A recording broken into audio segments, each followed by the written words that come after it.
A former teacher at the Duke Ellington School of the Arts was sentenced today to 16 years in federal prison. A jury convicted Mark Williams back in February of sexually abusing a former student at the acclaimed D.C. high school.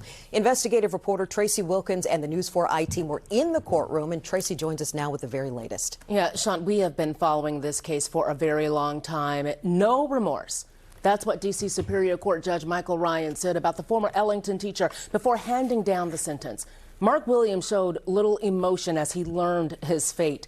This after two former students who say Williams abused them in high school told the judge that abuse led to years of psychological suffering, dysfunctional relationships, and substance abuse. Yesterday, we sat back down with the woman who set this investigation in motion when she first told the I-team about her abuse years ago.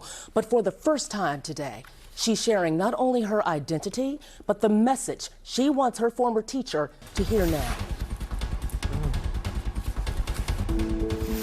It ruins your whole life. It ruins it.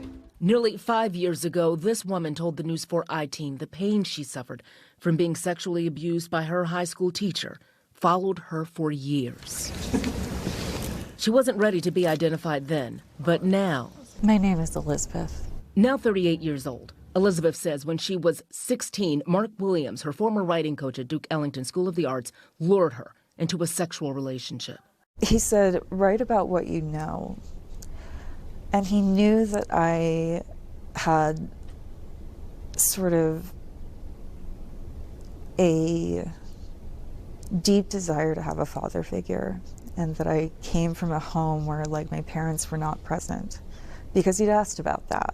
She told us the abuse began with private writing sessions, regular emails, and late-night phone calls, and turned into a volatile sexual relationship with the married man that lasted through college. The I-team found the school reported concerns about Williams and the student to D.C. police in 2004, and he was placed on administrative leave.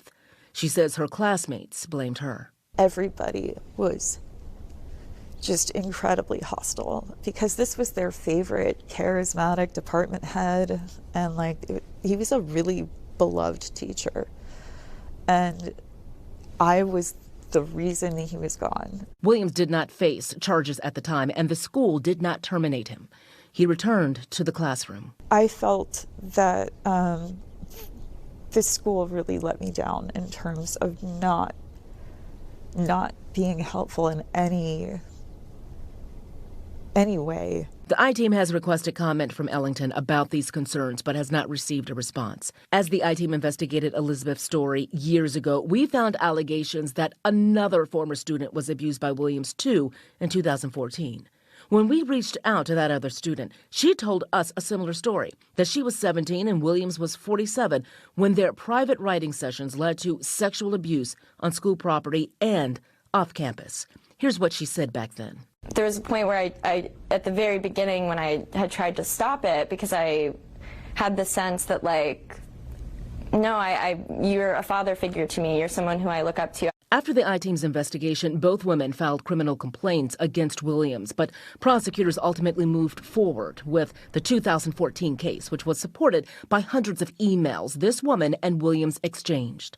In court, Williams admitted to jurors he was in a relationship with that student, but said they did not have sex until she was 18 and in college. In February, a D.C. jury found Williams guilty on 8 out of 10 counts of sex abuse of a minor and secondary student.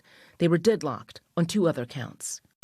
As former teachers and students watched the trial unfold, so did Elizabeth. And to be perfectly honest with you, I don't know if I could have survived a trial with him the way the main witness did. She was incredible. Elizabeth said the trial confirmed what she had come to understand as an adult. This was a pattern. Absolutely. It was, this man knows how to do a slow, methodical dismantling of a young girl easily. Elizabeth pursued a civil case against Williams and the school, but her suit was thrown out due to the statute of limitations. Even though her case never went to trial, what's clear is her courage in coming forward is what led to this moment. I have my life back. It's not owned by him anymore. It's mine. Just moments before the judge delivered his sentence, Mark Williams said he felt he had paid a price for his crimes by losing his family and career after these allegations first emerged. He and his attorney asked for leniency in the sentencing. In addition to the 16 years, he has also been sentenced to 10 years of supervised release. A spokesperson for the D.C. Public Schools declined comment at this time. And I got to tell you that the woman who was at the center of this case, she said that she was one of many, and she wanted the judge to think about that when he did the sentencing. She also said, look, I don't want to have children because I don't ever want to send a kid to school who could be abused the way that I was abused.